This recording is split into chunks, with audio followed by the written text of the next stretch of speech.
I will give you a thriller.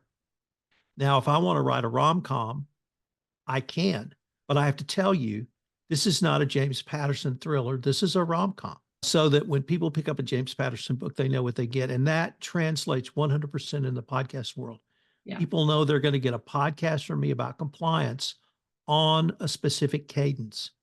Once a week, twice a month, once a quarter, whatever it is, it doesn't matter, but it's my promise that every Monday you're going to get the compliance report and Tom Fox talking about compliance. Right. So it really starts with those two things. Yeah. And once you set those parameters and your audience knows what to expect, then you have something you can sell. Right. And what I learned from the distribution platform was, I hate to be so trite to say it's location, location, location, but it's location, location, location. In the podcast world, that just happens to be the audio format. So number one, how many places could you put an ad in your podcast?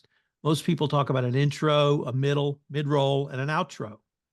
Well, you can do that, but there's more to a podcast than simply the audio. There's show notes. Why don't you put something in your show notes? Do you send out a weekly, monthly, or other newsletter about your podcast?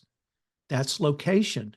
You can have an ad at the top. You can have an ad at the bottom. Do you create a blog post based upon your podcast?